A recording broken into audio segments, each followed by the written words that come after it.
Hello everyone. I hope everyone's having a good morning, good afternoon, or good evening, wherever you are. Thank you for joining me and my special guest, Conspiracy Cast, tonight, or today, this morning, whatever time it is, as I said. It's my last normal show before the Christmas show in 2 weeks' time. Sure, can't believe it's already my last show. But don't worry, it will carry on from next year, so don't worry. I just want to say hello to everyone in the chat. Goodness gracious. Thank you, Bacon Earth, Glober Chris, Kiri Mac, Little Wolf, Pip. My dad is in the chat. Let's see who else is in the chat. Tusk, Skydiver, Tanner. Thank you all for coming. I really do appreciate it. I really do.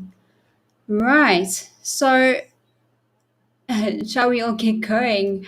So as you all know, we have 4 questions per show. We'll discuss them. And as I've said quite a few times already, I did these questions, or I've put these questions together months ago before I even started the show. So as I answer the questions, they'll be as raw as Conspiracy Catz answers. So they'll be fresh, they'll be on the fly, they'll be raw. So there's no right or wrong answers to these questions. So please, Mama's in the chat, please watch out for that. No bigotry, no telling people that their answers are wrong, such things like that, because I don't think that is sure. I don't think that's right. I think people have a right to their own opinions, their own opinions. If there are any questions in the chat, please don't forget to leave them in the chat, and I can get them through at the end of each question. Right. So let me introduce my special guest tonight. It's Conspiracy Catz. How are you doing? Yeah, I'm really good. I'm looking forward to this. And I'm just watching the stream as we're talking, and that backdrop you've got, I'm a massive Doctor Who fan, and it's really reminding me of Doctor Who. It looks amazing, that. It's, really looking good, the stream. Anyway, thanks for having me on, is what I should say. Thank you. Well, thank you very much for joining me. I'm really, truly honored for you to have you on the show. It's been a long wait to have you on the show, so I'm very glad that you came through. Hi, Keela. So thank you very much. Thank you very much. I appreciate it. Well, I'm looking forward to it. Shall we get cracking then? Let's do it. I'm quite nervous now, though, because one thing I'm really good at is giving wrong answers. Like I can be wrong for England. So I know you said there's no right or wrong, but I'm sure I'll find a way to get something wrong. But let's crack on. Go on. What's oh goodness, I've just hidden all the questions for some reason. What is happening? Oh my goodness. Okay, give me 2 seconds. I've just lost everything. No problem. I knew I'd do something wrong. I knew somehow I'd affect. Whenever I get on a stream, people either get muted, something goes wrong, and I am the driving force behind it. I know I am. But, No. Don't stress. Okay, I think I've got it now. Let's do this. Unhide that way. Alrighty. So let's do question 1. Let's view it quickly on the screen. Right, the question is humanity headed in the right or wrong direction? Oh, what a question. What a question. That is a good question, isn't it? So do I think humanity headed in the right or wrong direction? You see, I could give different answers to different fields with that. If you were going to ask, are humanity headed in the right direction in terms of technological advancement and exploration, scientific endeavors, I'd say absolutely, yeah, of course.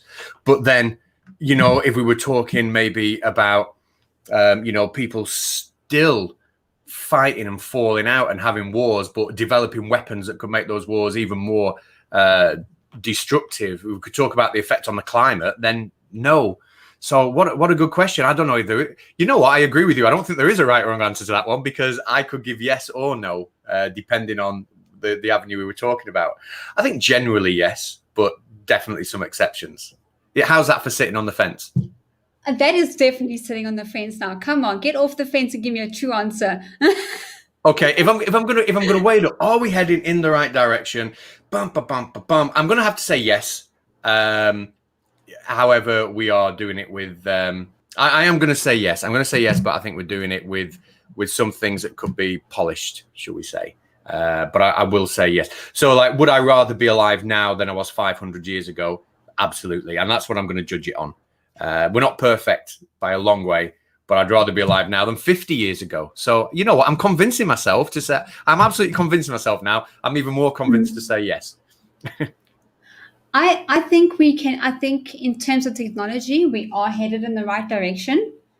But in terms of humanity itself, I'm not so sure. I'm not so sure. It's almost as though we've been given a tool, like we've been given the technology we've been given and the freedom we've got to, you know, for example, you're like hundreds, if not thousands of miles, well, you're thousands of miles, aren't you, from where I am, and we can sit and we can talk and we can engage in real time. And, you know, then it seems that the vast majority of people like to use that technology to fall out and bicker. You know, it's quite an immature use of what we've built, isn't it? I think, oh my goodness. I think in terms of human, we have matured quite a bit, but we haven't either.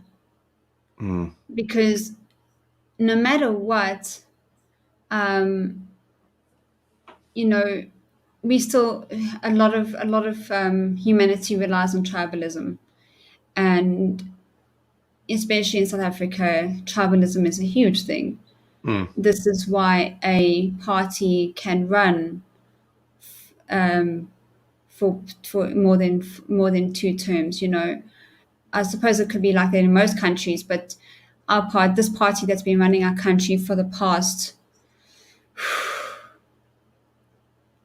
what's it, 20, 26, 27 years now, and it's just people, even though they haven't got anything from this, you know, from this party, they're still willing to vote for them. So that to me shows tribalism. Yeah, I think tribalism is a part of human nature, and you know we see it in football matches. People being really loyal, and I'm a big football fan. I'm loyal to my team. I love Blackburn Rovers. I'm a big fan of them. And then I look back to when I was younger and silly, and the amount when I was at school, I'd be talking to my friends, and they might support a different team, and we'd argue about it and fall out, because we all felt part of that tribe, and it is silly. But I do wonder if without that sense of belonging to a tribe, like evolutionarily speaking, would we have made it as a species? Has that like that nature, has that been ingrained in us through a need way back, that something that evolution has selected for? Is it our fault? I think yes and no. Yes, because people don't like change. There's a lot of people who don't like change at all. I sometimes battle with change, but I know that there's a lot of times that change is necessary. For us to move, move forward, we have to go through an evolutionary process. We have to accept change. We have to accept it, because that's the only way that we can actually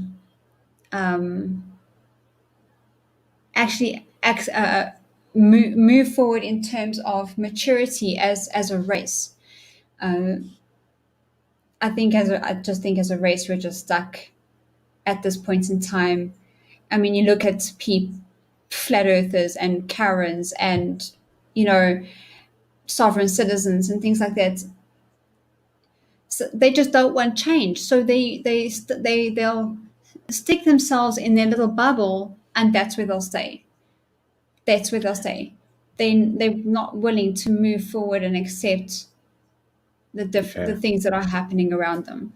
I think it's moving. I think things that are happening around them are just moving too fast for them. Yeah, and I'd agree with that. And I think with any sort of demographic, you're always going to get that sort of normal distribution curve, aren't you? Where you have those outliers who, no matter what, are going to, like you put it with your Karens or your flat earthers. I think wherever the human race is, however the human race progresses, it's always going to follow that sort of normal distribution curve, and we'll always have people on the edges that that irritate the rest of us, maybe, or that we wish would just get it, and stop the moaning, stop the complaining, just get on with it. But I think I don't know. I think just, again, a law of biology, I think we're always gonna have that. Yes. I think this is a really good question. I really like this question. It is good. It could go so many different ways, Like you said, we could talk about morals and ethics, talk about technology or the effect on the environment. It is a big old question. It is a big old question. Now, do you think there is a way that we can move forward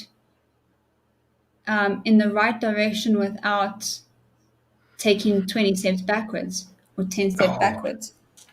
I do, and this is where I kind of get how can I put it? Almost an uncomfortable feeling. I obviously, in the future, the way technology is bringing the world together, we'll have companies that span.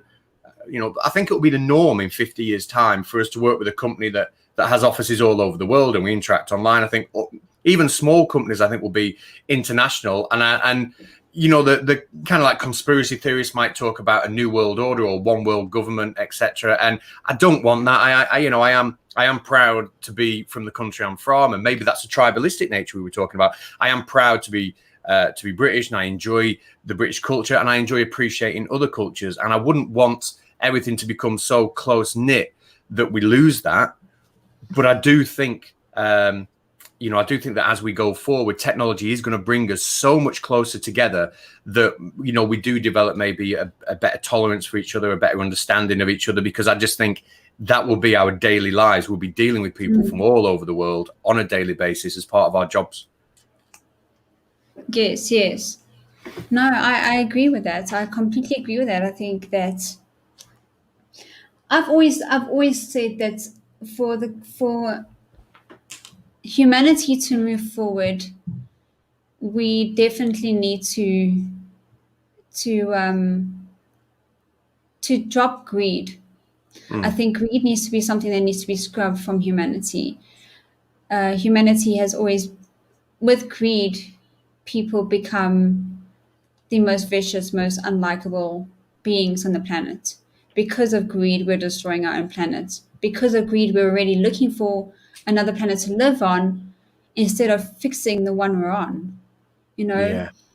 I think the Matrix, Agent Smith says it right, where we're like a virus.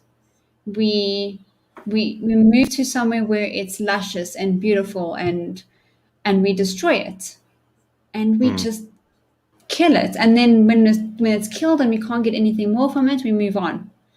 And I think that's what's happening, is we're killing this planet, so we're already looking for somewhere else to go instead of fixing what we've got. Like people say, we've got one life, so live it. We've got one planet, so save it. Instead of spending billions to move to another planet, spend billions trying to save the planet. But they won't, because greed stops them. Because without, if we change how we drive cars, what fuels our cars, if we change what fuels our power supply to the country, things like that, people lose money. And people are not willing to lose money. So they'd rather destroy the planet they're on before they lose money. And this is why greed is such a bad thing. And this is why I think, in terms of going in the wrong direction, that's where we're going. Humanity is going in the wrong direction because of greed. But in terms of technology, it's a steady pace forward in the right direction. But it's the people stuck in greed that don't want to take on the new technologies that could save the planet. Yeah. And I think greed, from a corporate point of view, the big businesses, they can really put the brakes on how fast change can happen, can't they? You know, I don't necessarily see the big oil companies pushing forward, you know, with any vigor, anything we can put in place to stop climate change, for example. Maybe token gestures, but I don't really see them helping out. But greed on a personal point of view intrigues me a little bit, because I mean, I was only thinking a couple of days ago, not that I'm a deep thinker, you know, usually, you know, I don't think much more than past the next 10 seconds, but I was sat on the computer and I thought, like, if I was living in the past 100 years ago, with everything that I've got now, with the internet, with the food, you know, the fridge and the freezer and the food and the car, and not that I'm, you know, I'm just, you know, a man of average wealth where I come from, certainly not considered rich. But if I was living 100 years ago, I'd be considered to be the richest man on the planet. And yet now in today's time, I just feel average. I want more, you know, and I think, is that right? You know, I want more. And yet I've probably got more than 99.9% of people who've lived have ever had, because of the time I'm privileged to live in. But I want more. That's terrible, isn't it? I think for a lot of people they want more, but will you want more if everybody's got the same? And that's it. It's about comparing yourself to others, isn't it? And yes, and it's crazy, because really I should be over the moon with everything I've got. You know, I've got a house, I've got the internet, I've got a 65-inch TV. I love that TV, you know, but I want a bigger one. I want a cinema. I want a cinema in the basement. I want a cinema in the basement is what I want, with a bowling alley next to it. And that is shocking. It's absolutely shocking. But it is human nature, you know, and I'd never have even dreamt those things if I lived 100 years ago. I'd be dreaming about the life I've got now. And like, when will we ever be satisfied? When is enough ever going to be enough? Yeah. I see. I'm just going to jump to some things that people say in the chat quickly. Curie says, "Don't like cats. I'd love to be in your brain for a day." There's not much going on in there. You'll be quite lonely. Anyway, hi, Kiri. How are you doing? Oh, goodness gracious. Okay, I see two questions have come through. I'm going to put up one of them first. It says, what change would you make to improve the direction we are going in terms of climate change? Sure. That's a big one, isn't it? Yeah, that's a big one. I think, is that to you or me? Anyone. Anyone. We're going to let you go first, because you're tagged in there. I think that for us to go climate change, we'll have to go solar and wind power. But to get there, it's going to be quite a difficult one, because, I mean, even in my country, a lot of people have already gone, you know, solar power, my parents included. And now our government wants to charge you a fee for having solar power. No. So they want to charge you, a rate for using something that's free, because they're losing money. That's horrendous. Yeah, for having generators as well. They want, I don't know if it's passed yet, but I doubt it, because a lot of people would really riot for that. But yeah, it's that's quite shocking. But yeah, I think solar power, wind power. I'm a bit skeptical on nuclear, to be honest.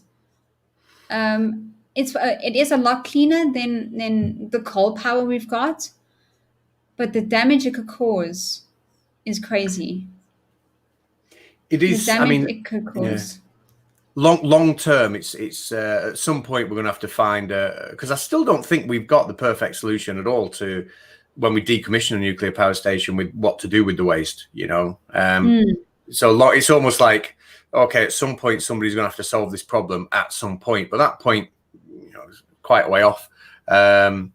So, you know, I mean, I don't know where we're at with that. But I think one thing's for sure, we're not in any danger of the energy demand from the human race dropping. You know, the way technology is improving, the way it's increasing, the way you know, we're building more and more, and the population is growing. Obviously, energy demand is only going to go up. So the answer, obviously, you know, is going to lie in more efficient renewable energy sources. But I'm just reeling. I'm shocked that they're actually considering charging you for using your own solar panels and the sun's energy. That's awful. But as I say, it's because they're losing money for people wanting, you know, to use something as for free, because now they're not on the grid anymore, or they're not on the grid, or they're using the grid very little.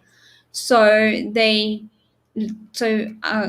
company's losing money, the government's losing money, because our one and only electricity supplier is owned by the government, so it's losing money. Now, I'm not, as you know, I am not a conspiracy theorist, and I don't fall for conspiracies, you know, as you know. But I do have a very, how can I put it, a very suspicious attitude when it comes to how the big oil companies and energy companies are. Not the influence that they have over government, because that would be wrong. That would be implying that they're all working together, etc. But at the same time, I do mean the influence they have over the government, because of the finances that they bring in, and you know, I do wonder if change is happening as quick as it could happen in that area, or whether, like you say, financial decisions are being made that overrule the decisions that would better benefit the climate. I think the government needs to get off their high horse and do things for the people instead of themselves. But that's me dreaming big. We just did get a notice in the UK, actually, just a few days ago. Boris Johnson said that he's bringing forward I think it was meant to be 2040. I might be wrong. People in the chat will correct me if I'm wrong, but he's brought it forward to 2030 as being the final date where you can sell cars that run off petrol. I think there'll be you'll be allowed to buy some hybrid cars that use a small amount of petrol or something like that. But that's quite a major, you know, that's only 10 years away, and then all the cars will be, most of the new cars being sold will be electric. Which is, but then again, you know, you've still got to produce that electricity, and if that comes at the cost of burning coal at a power station, it's not entirely solving the problem, but at least it's making that chain a little bit more efficient. Yeah, well, the only thing is with you know, having battery powered cars is the amount of damage batteries can also do when they're done. Definitely, the nasty things, batteries, aren't they? They start leaking. They can be incredibly corrosive. Yeah. All right, I have a question from Skydiver Tanner. I can't find it in my side chat for some reason, but he says, so I can't put it up on the screen. I'm sorry, Skydiver. Facts and truth need to become more mainstream. Then it's more mainstream than it seems to be. Society likes crazy and obscure over boring truth and science. What a good point. Yeah. Yes. Yes, I agree. If you look at the news now, people won't read it if it's boring. No. They won't read the news if it's boring. People the news isn't perhaps as educational as it should be. You know, I've been watching the news all my adult life, and I still say that when it comes to elections or the Brexit vote that we had here a few years ago, etc., I was still absolutely clueless as to what the actual economic impacts would be, or I was not educated in any way to cast a vote that was meaningful.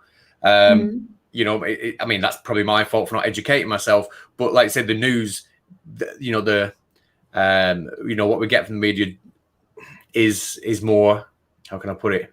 It's more diluted, isn't it, now, with stories that perhaps we don't need to, you know, that perhaps we're there for more entertainment purposes. Yeah. I think that's where it goes. People just want entertainment. So no, science isn't boring, Kiri. I agree with you. Science, I think, is the one thing moving society forward, moving humanity forward. But some people just want to live in their own little bubble, and that's that. They don't want to know. They don't care if the Earth is flat, if it's a sphere, if it's pear shaped, if it's a banana shaped. They don't really care. No.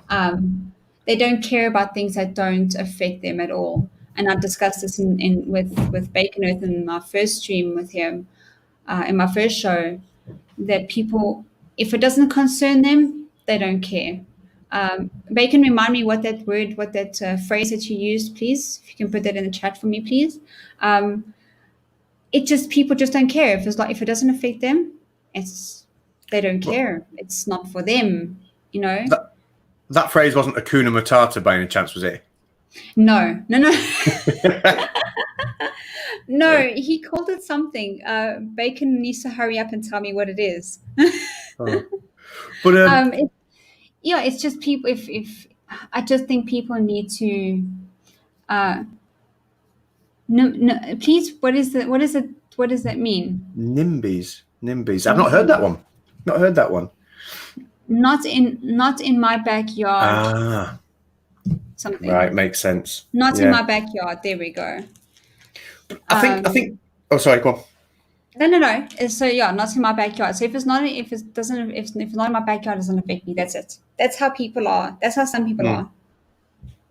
Yeah, but going back to the whole, is science boring or what? I mean, I don't think science. I'm a science teacher. I've taught it for 20 years, but even me that likes science, when I'm having a bit of downtime and I want something to listen to in the background, maybe I'm having a lie down on a Saturday afternoon or whatever. If I put a podcast on, I'm more likely to put something on like Coast to Coast AM on in the background, which is full of absolute nonsense, but it's entertaining, than an educator than a Brian Cox, his Infinite Monkey Cage podcast, which is fascinating but a little harder to process. I think it's easier for your brain just to sit back and listen to that stuff. And even I do it. I don't believe any of it. I don't buy into it, but I love listening to those podcasts. And I treat it as entertainment. But I think it does. Other people I think maybe don't treat it as much as an entertainment thing as perhaps they should. Yeah. I think for a lot of people, so when I first watched Neil deGrasse Tyson's Cosmos show, what is it called? Oh crap, I've forgotten what it's called now. I first watched it just to watch it. And then I watched it a second time and I learned something new and I saw something new. And then I watched it a third. And every time I watch it, I hear something new. I see something new. And I think it's incredible that every time I watch something on science, even if I watched it 10, 20, 30 times, I still find out something new because now I've moved along further in my life and now I understand that. Now I understand that specific thing that was said in that show. I'll be like, when I hear it, I'm like, oh yes, now I know, now I remember, so I find science so fascinating. And I think for things to be boring, I think if your life is boring, you need to find something to entertain yourself. Otherwise you're going to bore yourself to death and you're not going to have anything to talk about. That's how I see it. Yeah, you've got to enjoy day to day. You've got to enjoy your living. And I think it's great when people find enjoyment in things that are really, really worthwhile. I love it when I see somebody who finds enjoyment in, I don't know, playing the piano and has reached a really high skill level, or, learning different languages and being able to speak more than one language, fluently, or science or philosophy. I love it when they find enjoyment in that. I'm a little bit more immature, and I enjoy listening to nonsense. It's probably a flaw in my personality, really. But I do admire people that can really enjoy the more meaningful things. Yeah. All right. So Crafty's question is, in my uni, or not, maybe it's a more statement than a question. She says, in my uni, they had Oceanic Research Center. It was amazing to hear the overwhelming sustainable power that could come from tidal, if they could get the conversion.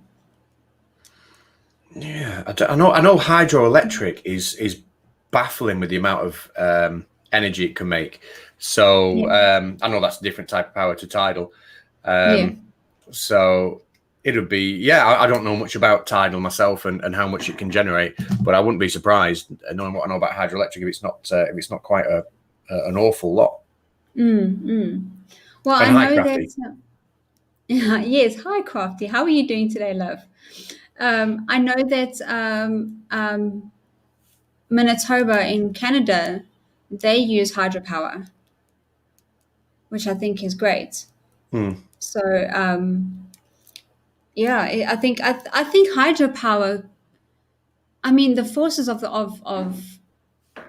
ocean could really power a lot of electricity just with the forces of the ocean, but we don't know how to harness that. So Yeah. The energies we, involved in that massive body of moving water, is just must be incredible, mustn't it? yeah, yeah. Okay, so Tusk also put a question, and now I don't know where it is on my side. Oh, here it is. Okay, here it is. Do you worry that the tech explosion of the last 30 years will have the effects of homogeneous culture, and that eventually the entire world will resemble a huge McDonald's drive-through? It's a good I, point.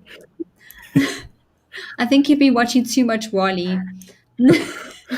But I think that's the kind of the point I was trying to allude to before. Where I enjoy the culture of even my local county, which is very different to down south in England. I enjoy culture, and I appreciate other people's cultures.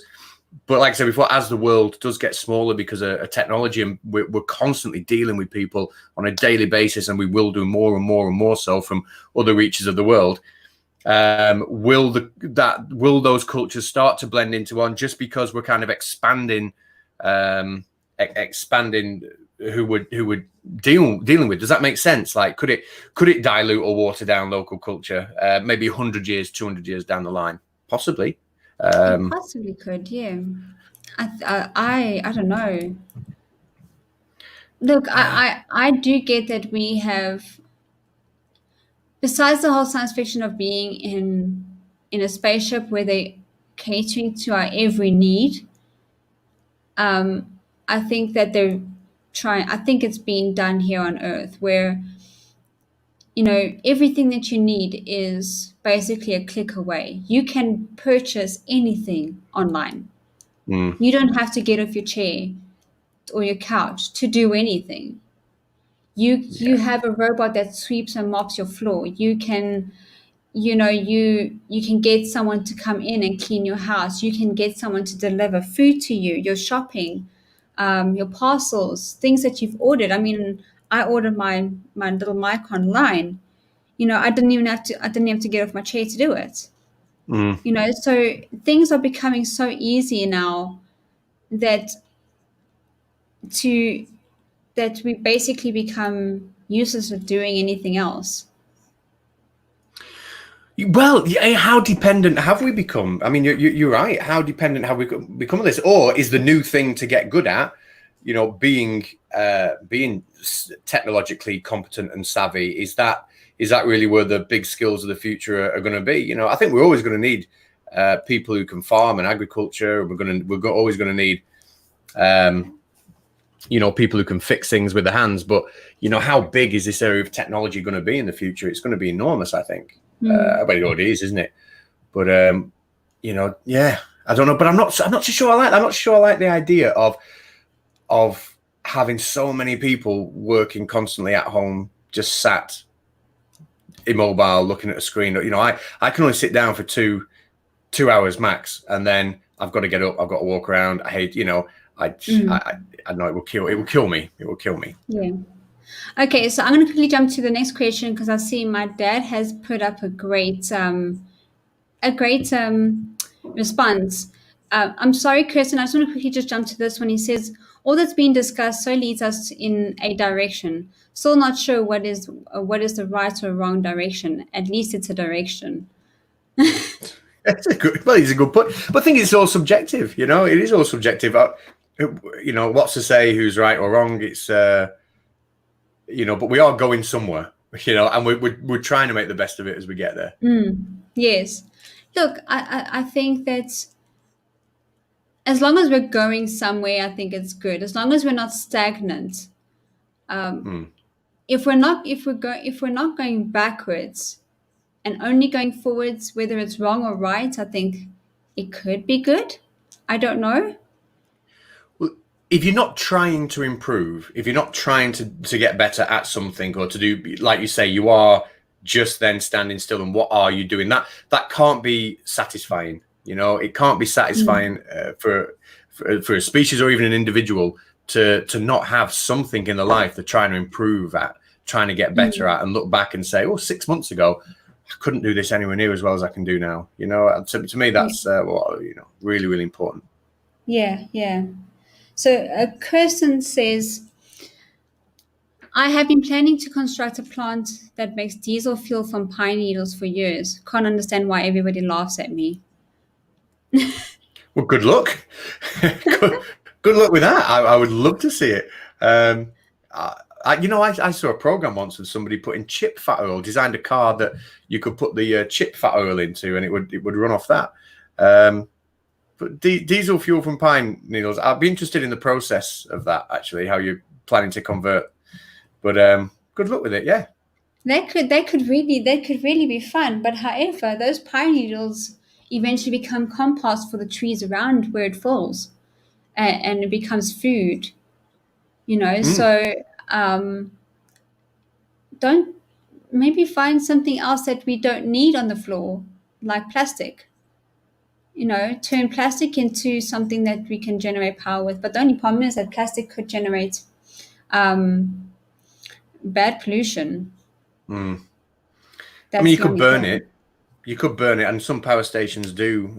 Some power stations do burn, and then use the heat, to create hot water for local towns, etc. But the pollution, you'd have to be so on it with how you filter the fumes, wouldn't you? Yes, I think that's the thing, is filtering those fumes that could cause heavy pollution. Last question, and we're gonna last statement from the chat, then we're gonna move on to the next question. I think we've already spoken quite a bit on this one. So Tusk says, is there anything about our current Western society that you think people will look back on in 100 years and think barbaric? Yes. Yeah, I think so. Go on, you first. Politics.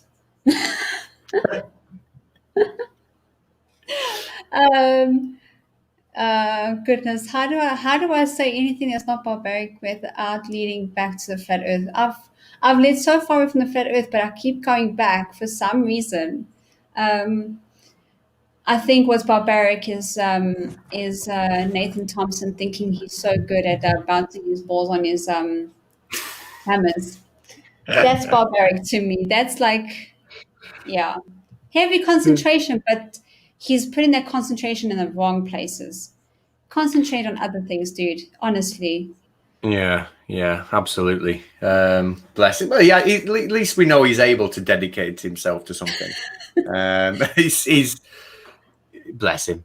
But I think, I hope in 100 years they look back and see how barbaric, for example, keeping battery hens is, that kind of thing. The way that some animals are treated when we're at farm. Not that I'm a vegetarian, and it's very hypocritical of me because I do eat meat that comes from them. But I hope they look back and think it's barbaric because they've found a solution. It's easy for me to criticize that kind of practice, but I haven't got a solution. I wouldn't have a clue how to, produce that much meat. I haven't got a clue, but I do hope that a proper solution is found. They look back on it and say, God, that was awful. Yeah, I hope so too. Look, I mean, I'm not a vegetarian either, and no one can convince me otherwise. I enjoy my meat too much, but yeah, I think if we could find a way to prepare meat without it being as barbaric as it is, I think that would be a step forward in terms of our meat industry. Chickens included, fish included. Sure. That's another topic that I know a vegetarian or vegan would gladly jump on the bandwagon for. Yes, yeah. I mean, there's a lot. I mean, that's a massive question in itself as well, isn't it? That could be a whole show. That is a good question, that one. Yes. Well, thank you guys for those questions and comments and statements. I appreciate them very much. We can now, I suppose, move on to question 2. Let's have a look-see. Does the study of philosophy ever lead to answers or simply more questions? What a good question. What a good question. Really, that's really leads to more questions, because just out of the one question that we started with, how many other questions did we come out with? Exactly. You know, it was we could have gone on for hours with that, couldn't we? There was so much.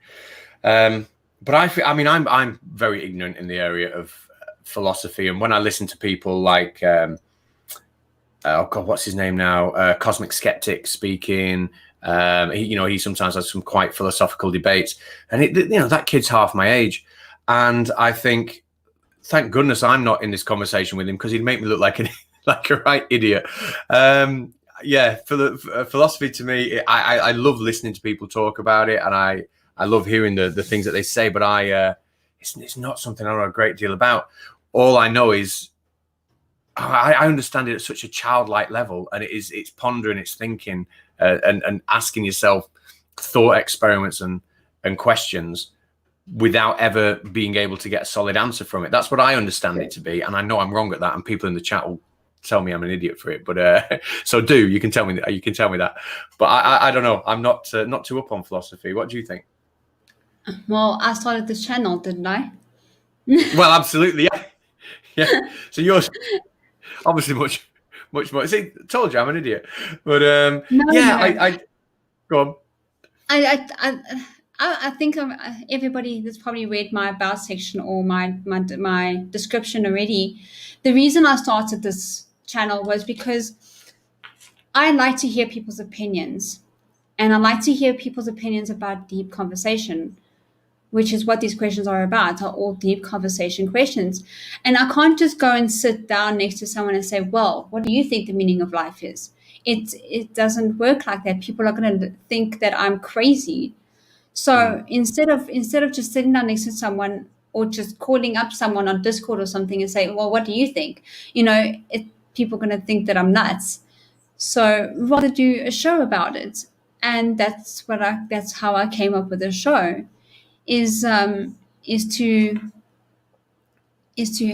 one, have a guest on, two, get their opinion, three, have a conversation with them about their opinion as well as mine. That's how I came up with the show. I haven't seen the show. Maybe I haven't looked deep enough or hard enough, but I haven't seen a show like this on YouTube yet. So maybe I am, doing something very, very different, because apparently I've heard that a lot of people are when they talk to philosophers or people that about philosophy, it's philosophers and people with PhDs in philosophy, and I don't find that fun. I don't want to hear someone's PhD about philosophy. I want to hear your opinion about the question, even though you're not a philosopher. Because all of these questions are more can lead to a really good conversation, like it has been. I mean, I wanted my show to only be an hour because people don't like watching a video longer than an hour. Maybe not even 15 minutes. I've heard, but the questions and the conversation just gets so good that it turns into an hour and 15, an hour and an hour and a half to hour and 45 minutes at most, because the conversation just goes in such a way that people enjoy it, and that's what makes me happy, is just the conversation keeps going. Unfortunately, I can't keep it going for 4 hours, but I just enjoy a good conversation, and I like to hear people's opinions on things. Well, I'm totally on board with that. I mean, it's like what we've just talked about at the beginning of the show. It's interesting to, be taken out your comfort zone a little bit and be forced to think about something. I operate in a world, when I teach science and maths, where there's a right and there's a wrong answer for 95% of what I do. It's very rare that there's something I teach or talk about where there isn't really a right answer. Whereas when we get into the things that are a little bit more philosophical, a little bit more subjective, it's it's a different kind of challenge to me. So I do enjoy those types of conversations, but I will reiterate, like, I do feel that I sound really ignorant when I have them, if I, compared to people that, that debate those areas all the time. Yeah. So my dad called me crazy. Dad, can I ask you why you called me crazy? Why am I crazy? If you didn't know I was crazy, this is new to me that you didn't know. I don't know. I love this kind of conversation. I really enjoy talking about these deep conversations. I mean, talking about the weather, everybody can do that. But I mean, talking about something where you can actually engage in the conversation and actually hear people's side and say, well, yes and no. Yes, I believe that. No, I don't. But it's okay. If I don't agree with you, that's fine. Yeah, and they are. And when the conversations are carried out in this kind of environment as well, where these conversations don't involve a one-upmanship. It doesn't matter who's right or wrong. It's not as if we're on some sort of political debate trying to win votes, or where it doesn't matter who's right, who's wrong, and there probably isn't a right and a wrong. Then it does lead to good conversations. Also, making the people in that conversation maybe come up with new ideas, and it's made today has made me think about a lot of things that I never would have probably thought of before. And it's things that I think, well, I'm going to go and have a look into. I'm going to go and have a look into tidal power and what that might be. The good for development. I think conversations like this. Yes, I think conversations like this also brings out. You learn about people this way. You learn about how not only about their answers, but how they answer. You can even ask as to why they think that, why they think that this is the way they think, and you learn a lot about people like that. Learning people's favorite colors, favorite day of the week, favorite song. It's all good and dandy, but learning about a person in a much deeper way, without it becoming weird, is great. Conspiracy. Yeah. Thanks, Conspiracy, for becoming a subscriber, joining an adventure. That's amazing. Thank you, Conspiracy. Wow, because I'm gonna hit that. See, I'm subscribed to you on my Baldy Catz channel. You know what? I won't subscribe to you on my Conspiracy Catz. I was going to, because I think it hurts the algorithm if I subscribe to you on both but only watch you on one. I don't think that's good for you. So I'm not going to subscribe to you on that. But I was quite interested to see if my name would pop up in the corner. It will. It should. Yes, it will. If you did, it will. Right. I didn't know that the algorithm did a thing like that. It's news to me. Well, I don't know. I think what it does is it deletes. I think that's why it does sweeps of subscribers. It deletes ones that aren't active.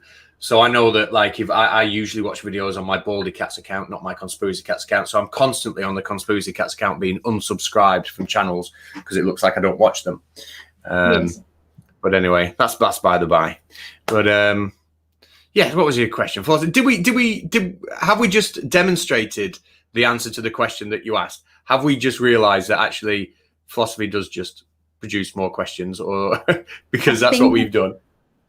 I think it does. I think more questions, meaning leads to more conversation, which is amazing. Would you say then, would this be a good analogy? Would you say that when you ask a philosophical question, it's not really about the answer, but it's about kind of like the journey that you're on when you're trying to figure it out, and what you pick up through that conversation, through the thought process, and that destination will never arrive, because as you're constantly having the conversation, picking up new ideas, the destination constantly changes? Or is that a bit, how can I put it? Is that a bit naff? I'm not sure I understand what you're trying to say. So, yeah, no, I'm not sure anybody else does either. So what I mean is, would the analogy be that, like, if you ask a question in philosophy, you know, a normal question would have a defined answer, wouldn't it? But I would say, would the point of asking a philosophical question be that you start having a conversation trying to find what that answer is, but then because you're having the conversation, you pick up new ideas, you pick up new things, and then the original question becomes less important, I guess, is what I'm trying to say quite badly. Yes, I think so. But that's why you need to make a full circle back into the question. But that's the beauty of these kind of conversation, is that you can start a conversation with you know, what we've just started now. You know, does philosophy lead, does it lead to more questions? And yes, it does. But that's the beauty of it. It leads on to, you can sit there for hours and hours talking about philosophy, because you carry on with more and more conversation and more questions, and that's what's amazing. You know, that's why I love this topic. I really enjoy this topic because it's a never-ending conversation. Yeah. Which we need to keep in mind, that we can't be here for 4 hours. So, go on. So, Dad, I am crazy. I am crazy for starting this channel. I am crazy for even thinking I can that I can ever be good at this. But I am trying, and that's all that matters to me. That's why I think I'm crazy. So Marius, he says, let me quickly find this in the side chats. I think I missed it somewhere. Marius had put up a nice little question here.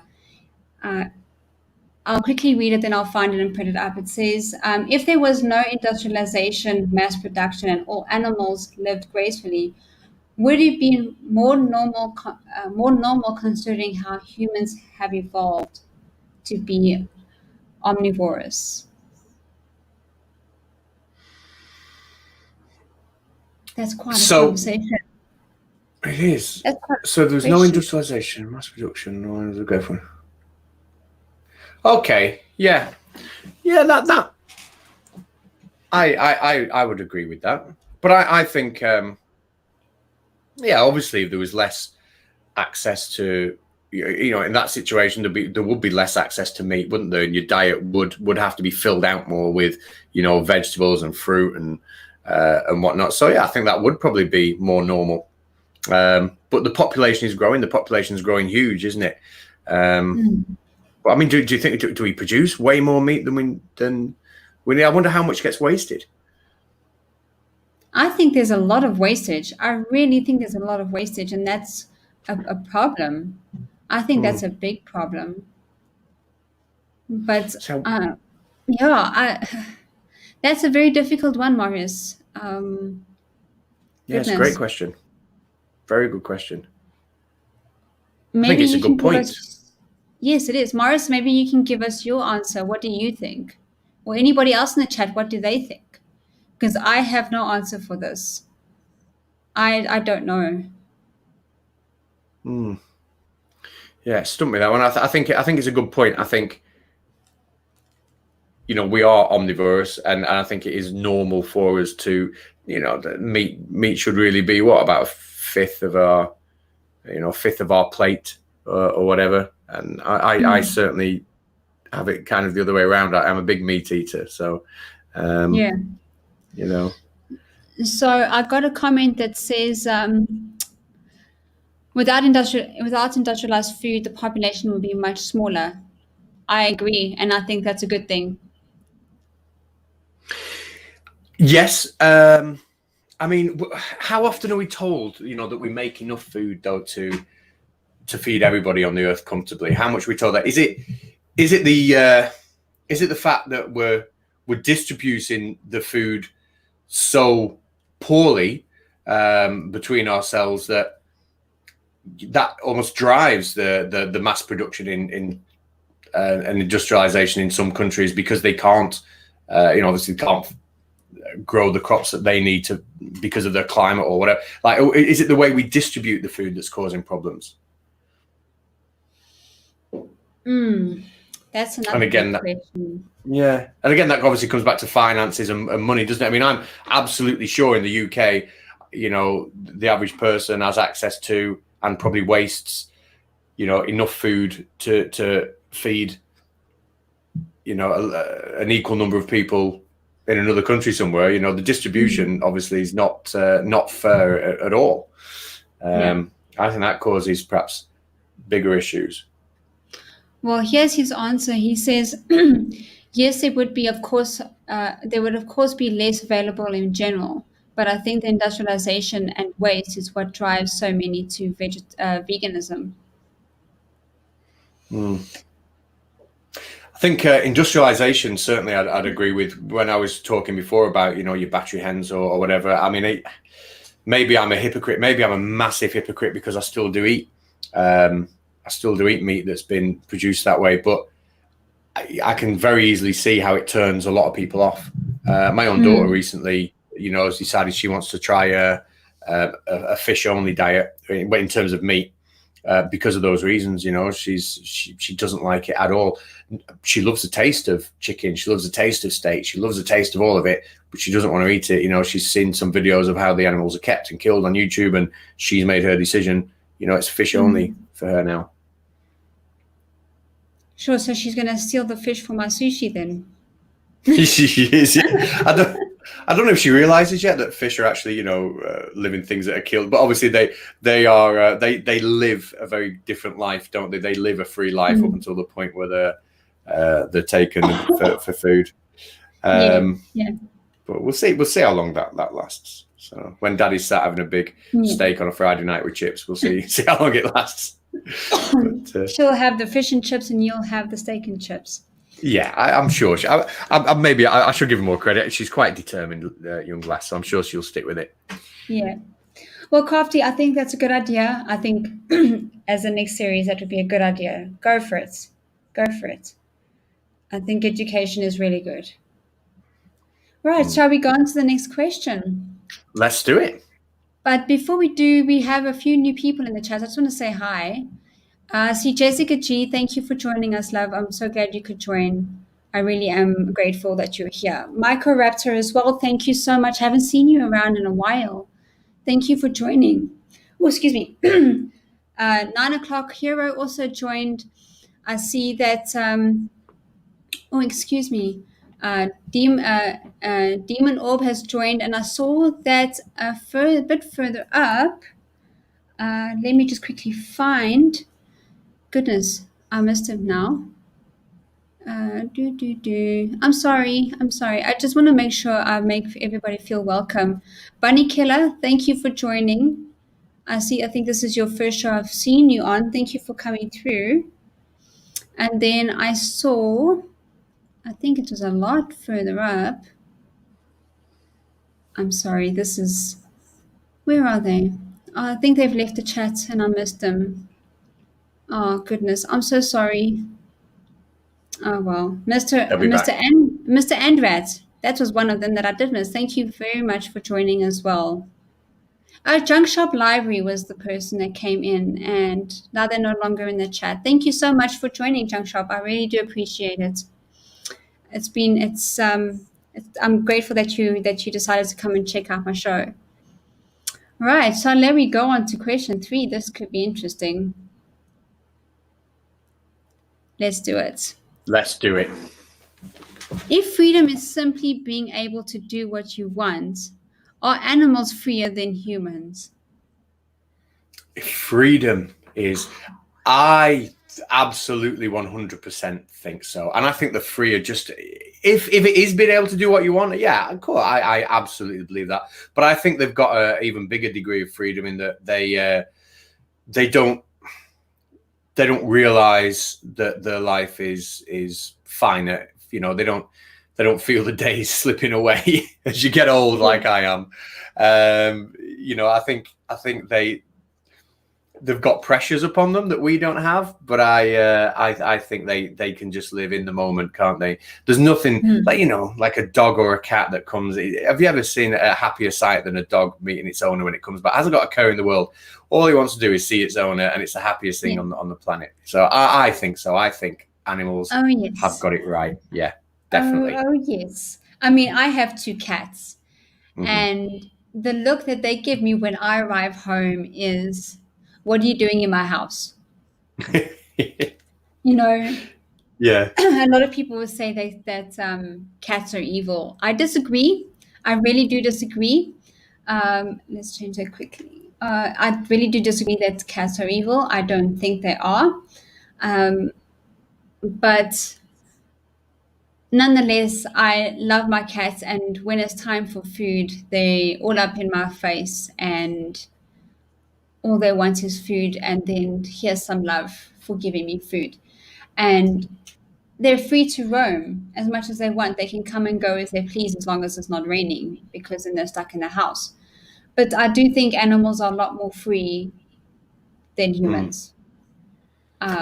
Even the ones that are in reserves, that are in your reserves, I think they're a lot more free because they don't have to worry about paying rent, paying bills, paying this, paying that, making sure they've got enough money to pay things. Welcome, Renee. Nice to see you. I just don't think that they have to worry about that. So they don't have to worry that their sound is perfect for their stream. They don't have to worry about anything like that. So No. I think they're a lot more free, and I think it's humanity's fault for putting ourselves in this position. Would you say that being free, sorry, would you say that feeling that you're free is just as important as being free? So, for example, you're talking about the animals in the safari parks or the zoos or the nature reserves. If those animals themselves feel that they are free in those environments, obviously technically they're not free because they're in a safari park or zoo. Is it just as important to them though that they feel free? I think it's important that they feel free. I mean, even as a human, feeling free is, excuse me, feeling free is a wonderful feeling, especially when you've been feeling trapped for a while.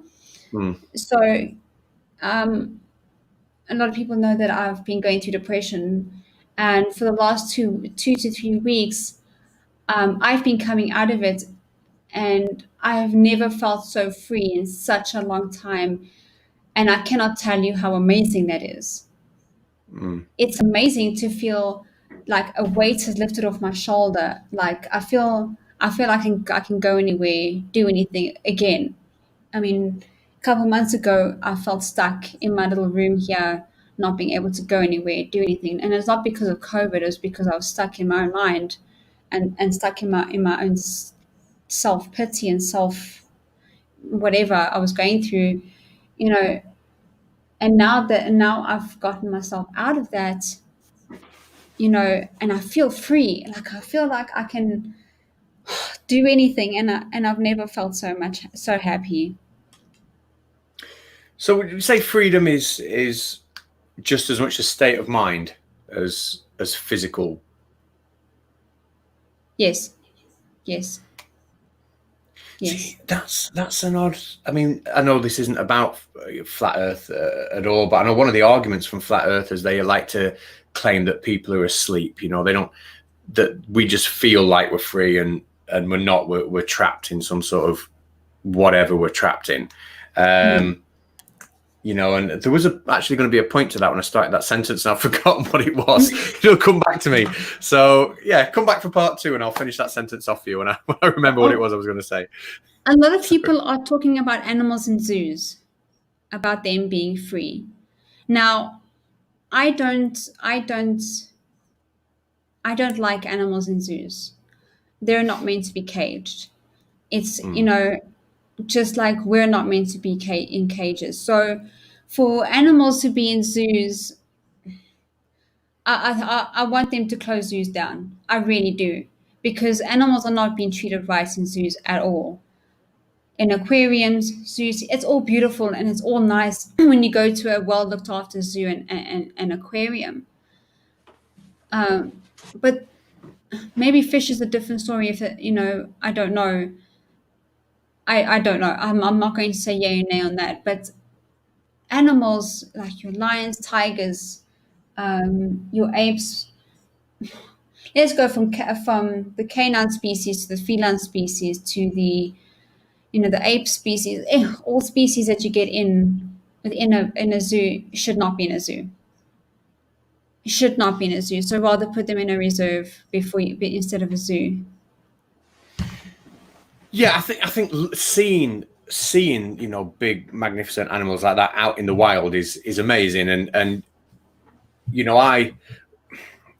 whenever I go to anywhere to see animals, I'll go to the big safari parks in fact, there's only one safari park near where I live, and it's massive. The amount of land that these animals have is amazing. But I don't go to zoos for some reason. I don't particularly want to see animals in cages. It's not something that I really want. Although I don't, is that just because of the way I feel? I don't really know what's going through those animals' heads. I don't know if that animal feels safe because it doesn't have to worry about predation. If it's not stressed, not that it would worry about it, but if it's not being stressed on a daily basis by trying to find food or predation. I don't know what the state of mind of those animals are. Obviously, sometimes on the news you can see some animals being horrendously mistreated. In some parts of the world, especially, and I'm thinking of like the dancing bears and monkeys they get, the ones where they try and use them almost for to put on a show, those kind of animals. And I feel really bad for those. But as a general, well-maintained, well-kept zoo, I don't know. I'd be really interested to speak with some sort of is there such a thing as an animal psychologist? There can't, because who would know? What profession would know kind of the mental health of animals? How would you know that? Would a vet be able to tell by behavior? Well, you do kind of get people that understand. So you get people that kind of started learning the psychology of cats and dogs, and I'm not too sure about more wild animals, but cats and dogs for sure. It's a difficult one because Crafty, I understand about protecting the species, putting them in a zoo, protecting the species. I don't know, maybe I've misunderstood that, but I still don't think they belong in cages, though. Putting them in bigger cages where they're not in a cage. So like a reserve or safari place, a place like a safari. Putting them in a reserve like that is fine. But not these small cages where people can go and gawk at them. That to me is not happy. I'm not happy about that. Thank you, Tanner. Thank you. Goodness, I just missed the previous one. I'm so sorry. I just see a lot of new people in the side chat now. Thank you all for joining. I really do appreciate it very, very much. Let me quickly just check who's been in here. But yes, thank you very, very much. I appreciate all of you being here. Dave in. I see Mario's joined us. Mario Roy's joined us. Thank you very much for joining. Oh my goodness. Okay, the zoo thing is a bit of a tricky one. I say I don't. That's kind of like where I was going before with is freedom as much a state of mind as it is a physical thing.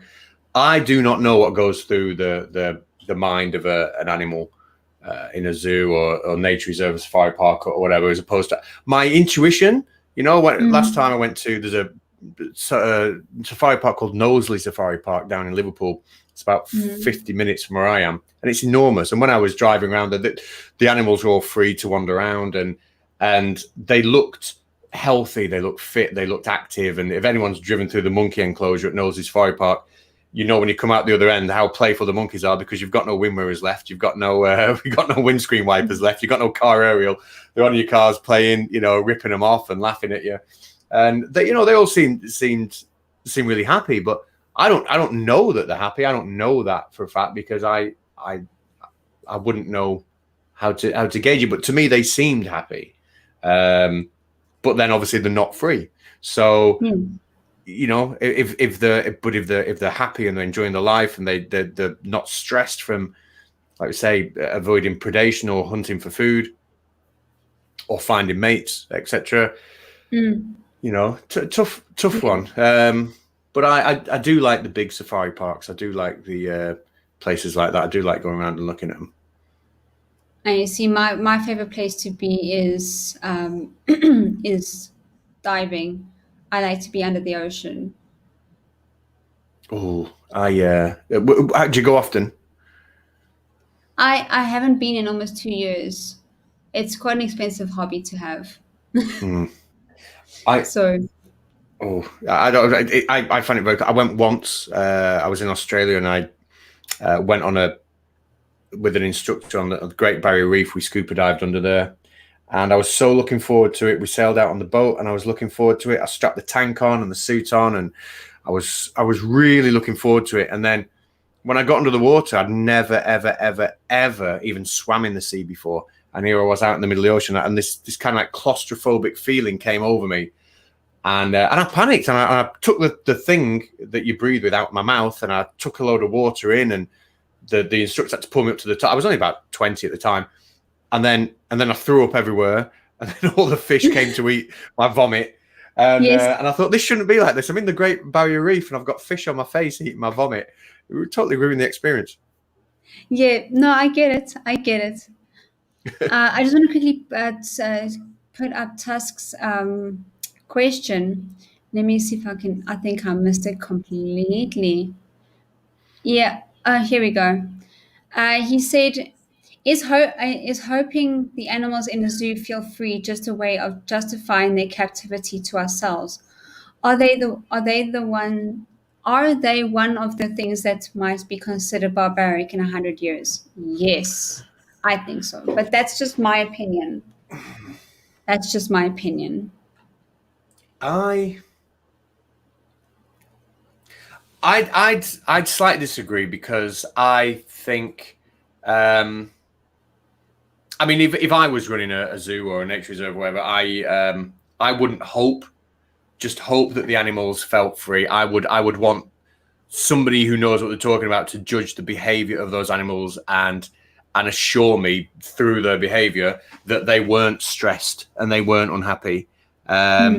That I'd want something quantitative I could go off like that. Although not being in that business, I wouldn't know what those signs would be. But I wouldn't go just off hope. Yeah. Good point, though. It's a difficult one.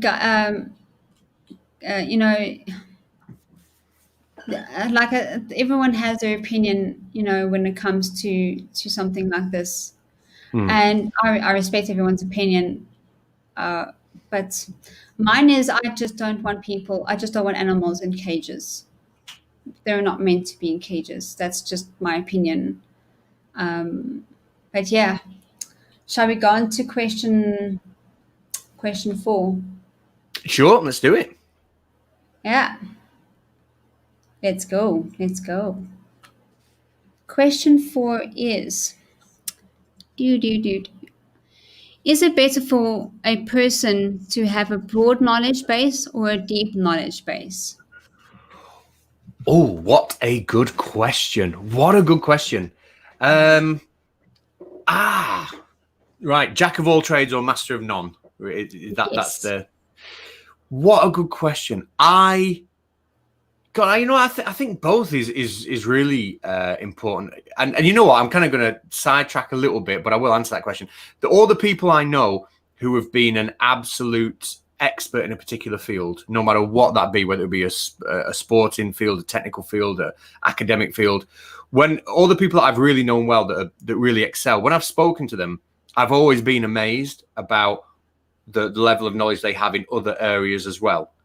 Almost as if it's just in their nature to be able to acquire knowledge and understand things. And yes, they might spend time doing it in that one field, but actually at the same time, they're absorbing it in lots of other fields. And maybe it's just in their nature to learn things. And even on their downtime as their hobby, when they're not working, they are learning other things. So I've never seen somebody who's just been, like a master of one and not know much about anything else. But I would go with a broad knowledge. That would to make me happy. I'd want a broad knowledge.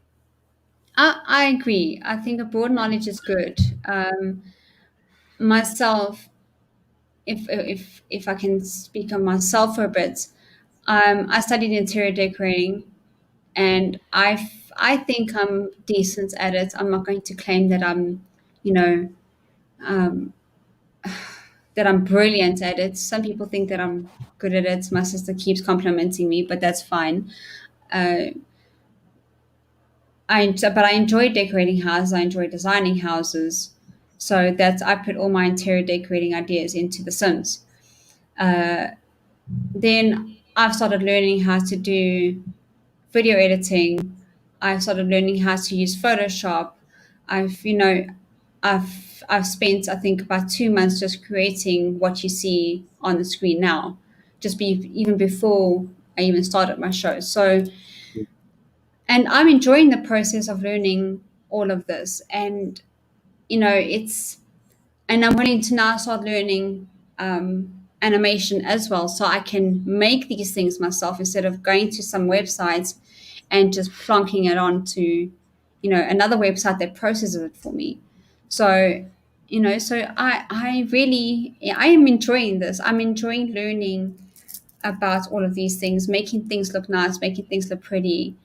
At one time, I wanted to learn how to do programming, so coding and such, but the learning curve on that was just way too much for me, because coding, as far as I know, there's as many coding languages as South Africa has official languages, and we're sitting on 11 at the moment. So, it's just crazy.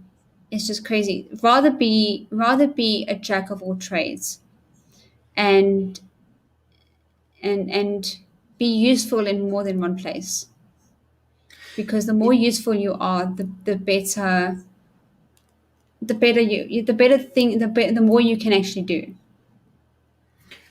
I think so, and I think if you've got a wide range of interest and you're proactive and you want to learn, you will improve your skills in the areas where you are interested in, and because they are interests, you'll enjoy doing it. You'll be more motivated to do it. It's not a job, and I very rarely find some people who are really good at stuff that they hate. You know what I mean? Like, I find people, if you've got a wide range of interests, you've got a wide range of skills, because when you've been engaging and spending time on those interests, you've picked up skills like the video editing, like the, Yes. all those things. So I think if you have got a wide range of skills, I think that just tells me a little bit more about your personality, that you just enjoy doing lots of different things.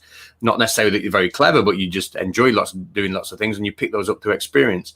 But I think you can have that and still really excel in one area. I'm sure that the professional football players, the athletes, the surgeons who excel, the brain surgeons or whatever, I'm sure they don't come home and just think about brain surgery or sport. I'm sure they come home and wind down by engaging in other interests. And obviously they're clever people, and they'll pick up skills in those areas too. Yes, no, I agree. I think a lot of people. Curie says that she's interested in far too many things to master just one. It bugs her. I think it's a Look, great thing. you know what? If you have the will to learn a lot of things, you will eventually master a few of them, and there's nothing wrong. There's nothing wrong with mastering a few things. There's nothing wrong with mastering none of them. If you can just do a few things, that's fine. Just do them, but don't stay stagnant. Either learn more of something you're really interested in, or learn something new. Just don't stay stagnant. This is why I want to increase my knowledge. Excuse me. When it comes to now doing the whole YouTube thing, is what else do I need to learn? Oh wait, I need to learn how audio works. I know, so that's one thing I also need to learn, is so I can make my streams even better. I'm supposed to be having music playing in the background, but for some reason it didn't play, so I didn't even bother putting it on, or trying to fix it. And so that's something I'll need to fix for my next stream. So it's just keep active in terms of learning learning how to be better at yourself. I think that's the best thing. I like that attitude. I mean, sometimes it winds me, but I always have to see if I've got a hobby or something, I've got to see improvement with it. And once that improvement, once I'm at a stage where I'm not seeing improvement, I find it very frustrating, really, really frustrating. Not to the point where I'll give up. I don't give up, but it takes the enjoyment away from me a little bit. I mean, like the YouTube is possibly an example. I started off YouTube as just really enjoying it as a hobby. And then every video I started to put out got more views, then more views, then more views. And obviously, ultimately, that's going to plateau. And now I'm at a point where I'm not necessarily, I'm not getting more views than I were 6 months ago. I'm not getting more views than I was 9 months ago. It's kind of like plateaued a little bit. And although I still enjoy it, it's frustrating, not because I want the channel to grow, because it's not a job. It's just a hobby to me. But it's just that I'm not improving at that anymore. It's not improving, and it frustrates me a little bit. So I think, oh God, right, let's do something that I can improve at. So I kind of switch, for a while to other things. So yeah, I think it is important to improve, but I think certainly I take it a bit too seriously sometimes. Well, Keela thinks that you need to learn audio too, so. I definitely do. I need to learn definitely more than just audio. Yeah, I have no idea how you're doing what you're doing here with this. It's a cracking backdrop, by the way. What is it? Was that filmed with a camera, or is that digital? That's digital. That's just particles forming a wormhole that never ends. It just looking at it, it looks amazing. Yeah, it's a really GIF. Good. It's a GIF. That's all it is. So you took lots of still images. You made lots of still images then of that. No, I will talk to you about my secrets off air. Okay. All right. Sorry. Yeah. All right. So Tusk says, wrong mouse. Tusk says, this is more for Roxy, but what is your opinion on African countries selling big game hunting safaris as a way of raising money for the conservation of those same prey species? I don't like the hunting part, personally. I have been explained as to why some people do it, and I understand. Some conservations and some reserves do it for a way to manage population, and that's fine. But I don't like the idea. I don't like the idea. If it's for food, that's great. So my boss goes hunting. He obviously uses the meat, but he'll give the hide to the local township. So, and that's fine with me, as long as the whole animal is used appropriately. Then I'm fine. I don't like trophy hunters. No, trophy hunters, absolutely not. People that kill lions, giraffes, no thanks. That to me is I'm not going to say evil, but it's not right. It's absolutely not right. I don't agree with it at all.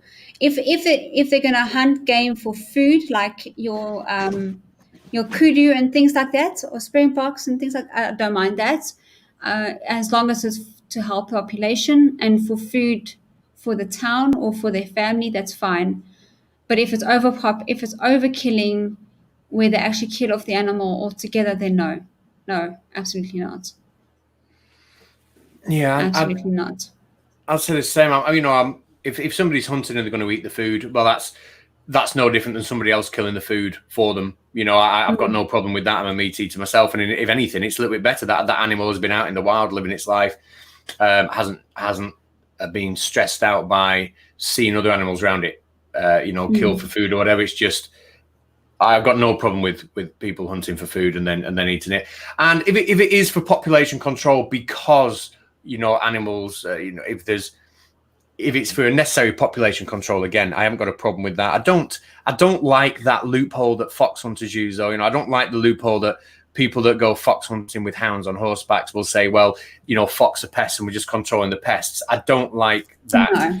Nobody thinks you've got to hunt with a pack of hounds and rip an animal apart while it's still alive to control it when you can just shoot it with a gun or lay poison at the, you know, at the end of the day, when they go and do a fox hunt, they go and block the tunnels to the foxes' runs, don't they? And they know where the foxes are. They could quite easily leave a bit of poison meat there and kill the fox, you know, really any way they wanted. But they choose to rip it apart with hounds. I don't like that, and I don't like trophy hunting at all. But I'm not against, you know, if someone was a hunter, I'm not against that. You know, if they're going to shoot it and eat it, fine. You know, that's that. Yeah. If anything, that's probably more honest than what I do, which is I let someone else kill it and pretend that's not happened, then I eat it. Yeah. Yes, I agree. Yeah. All right. So Bacon says sometimes a little knowledge is a dangerous thing, and sometimes speciality is one area can lead to arrogance, like what happened to Chernobyl. That is true. I mean, Chernobyl was horrendous, isn't it? Yeah. I mean, I think that was an example of human nature, wasn't it? As much as anything else with Chernobyl, it was immensely arrogant attitude, and then also afterwards, the need to save face, wasn't it? The need to not let people see that you've made a mistake and a weakness. It was horrendous failure on the side of humanity, that wasn't it, really? Yeah, I think arrogance is a big thing, is a big problem. I've been told this quite a few times that I'm self-aware, so I like to make sure that I don't think that I'm the best at anything. I think that I'm okay in some things, but I think I'm more self-aware in terms of I think people around me are a lot better than me, and I think there's a lot of people that can do things better than I can. I think you're all in all walks of life. The people, nobody can ever really proclaim, or very few people can proclaim to be the best at anything. But if going back on what we said before, is it really about how good we are at something, or is it about how good we're going to be at something tomorrow? You know, I will be better tomorrow, for example, at learning to speak German, because I can't speak German. I've been trying to learn for about a year now, and I'm rubbish. But I'll be better tomorrow, and I'll be better the day after. And to me, that's what I enjoy. And in 6 months' time, I'll look back at where I am now and think I'm even better now. And to me, that's. But I'll never, ever, ever, ever be fluent at the language. I'll never be as good as I want to be. But I can always be better. Yeah. All right, Morris, thank you very much. I'm glad to hear that my audio is a lot better. Thank you so much. I'm not too sure who Two Said Violin is, but they've apparently got nearly 3 million subs, and apparently my audio is better than theirs. That's something. Give them some tips. We should email them. We should say, I know you've got 2 million subs, but I've noticed a little problem with your audio. Maybe get them to hire you for some consultancy. See what they say. Yeah. Okay, so that's it for the questions. Right. So if people haven't noticed, under Conspiracy Spaceship, I have a little slider there that shows my sub goal. Now, I don't want to be ridiculous, and didn't want to put something stupid next to my. Have I got 101? My counter only says 99. Maybe it hasn't updated, but I wanted to only reach 100 by Christmas. And if I really truly have 101 subscribers, thank you so much. I do appreciate it very, very much. A lot of people say only 100. For me, it's 100 people that like my content, and I'm extremely grateful for that.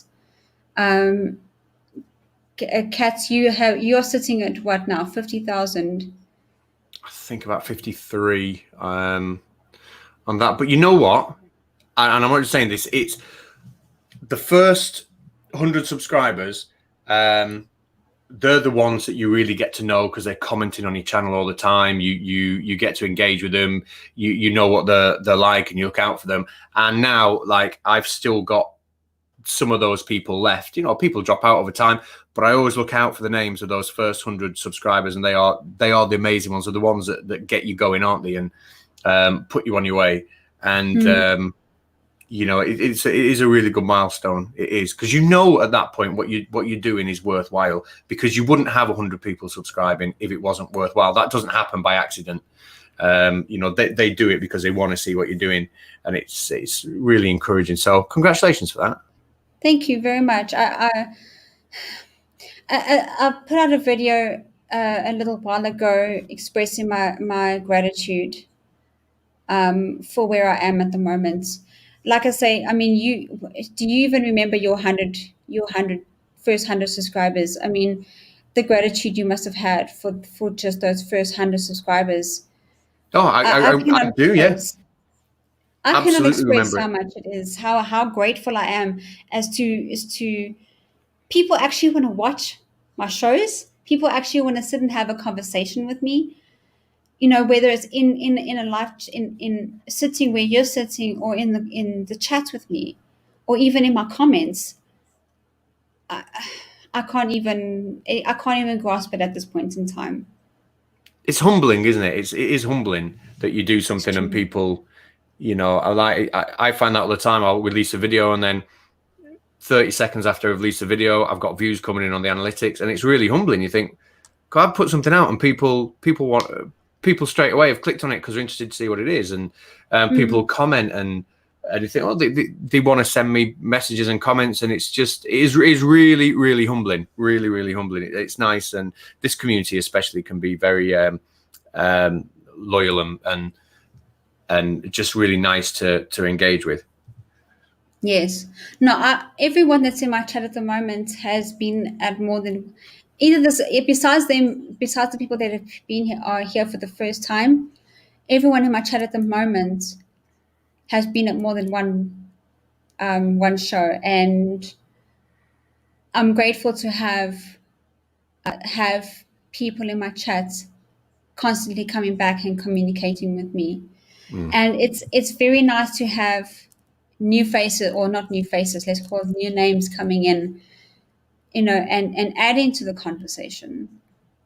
It's really amazing to me. So yes. So I hear Crafty has one more question for you, Catz. How many episodes of Simon and Dan podcast is he on? So how many episodes are you on? Now that's an interesting question. I'm wondering whether she said that because Dan has put 2 videos out of the podcast. Those 2 videos he put on his channel are of the same podcast. That was episode 1, and he's just taken a couple of clips of episode 1 and put them out there. However, having said that, he has got me as like a semi-reoccurring guest host.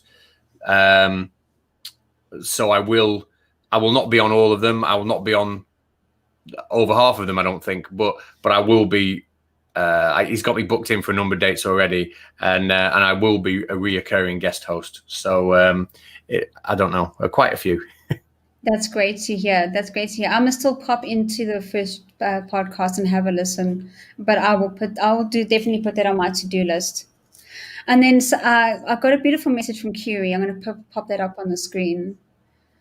Of course, we want to hear.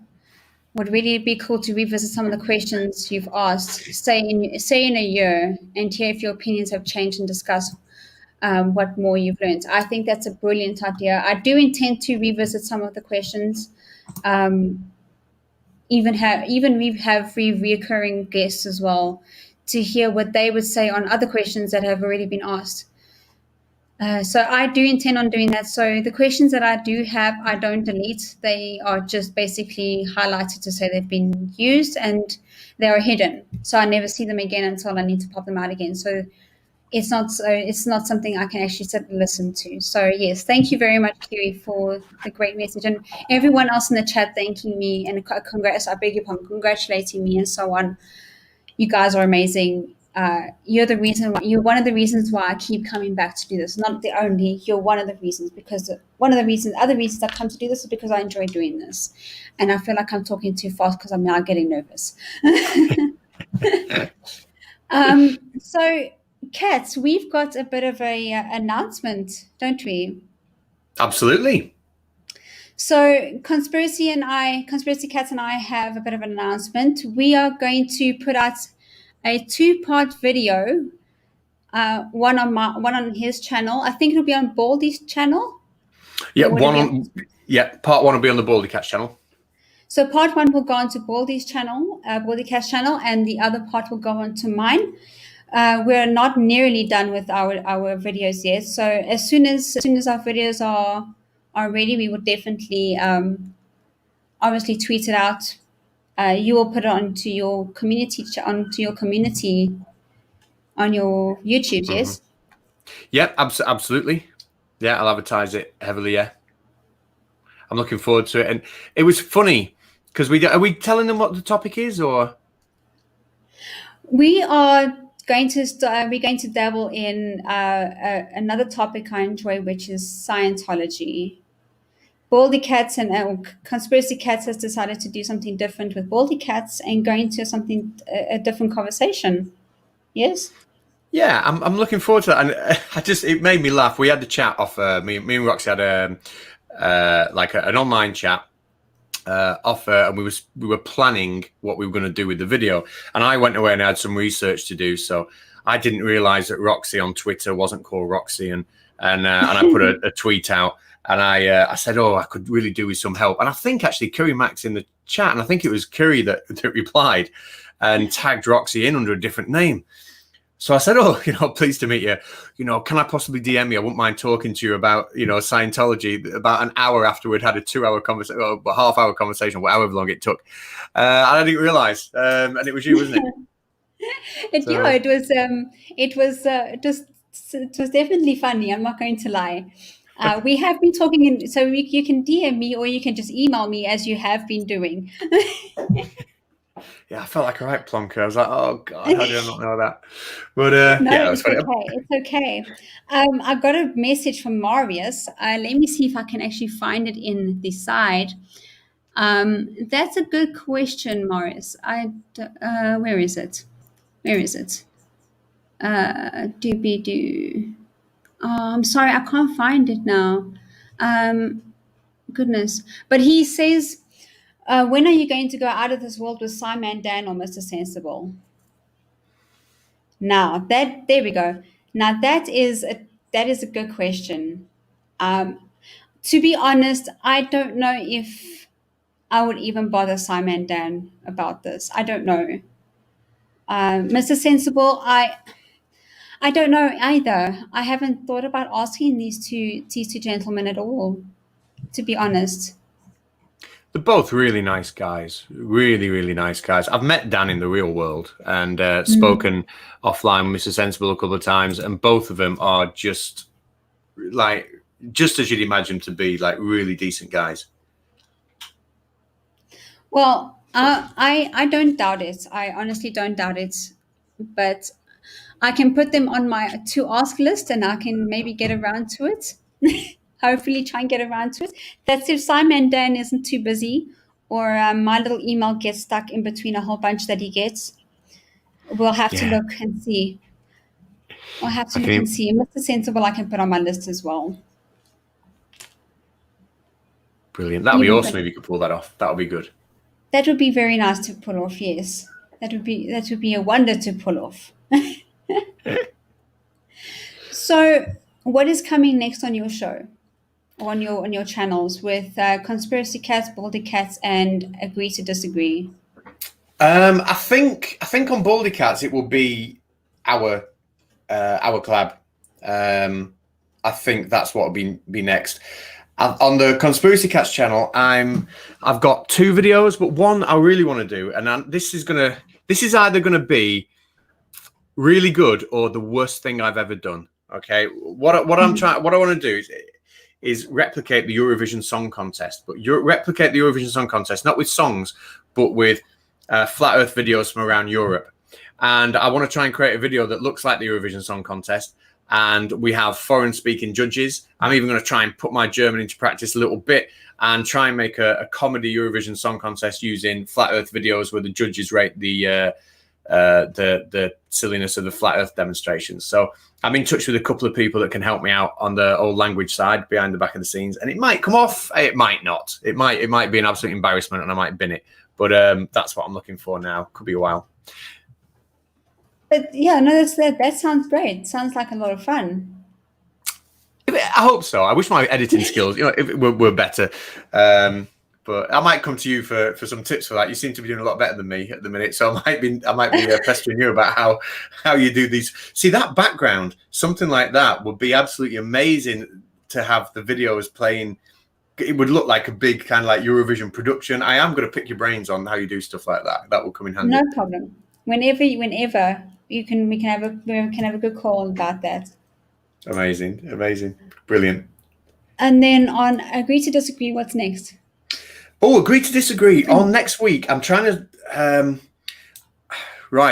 I'm trying to sort a date out next week. I don't think it's going to be on Wednesday. It looking like it'll be on Thursday, but I'm not sure next week. But it's a debate between two people who want to debate freedom of speech, and I think they want to debate freedom of speech in Islam, but I'm not sure. It might just be freedom of speech, and one of them is a Muslim, but I don't know why they've told me that. So it's freedom of speech anyway, and it'll be some point next week.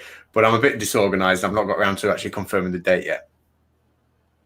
Well, I'll be looking out for it. So, as for my next show, will be my Christmas special on the 12th of the 12th, on 12th of December. That will be my last show for the year. Being in an Italian/Afrikaans family, everything's big, and most of the time I don't know if I'm coming or going, or if I'm Arthur or Martha. So, if I have a bit of time, maybe I'll do a spot stream, and I'll just have a just chatting with the chat and answer questions or such. But I will definitely tweet that out to see if anybody's keen. I don't have a community tab at this time. I'm still too small for that. But if you have me on Twitter, you can find me at sugar_mittens.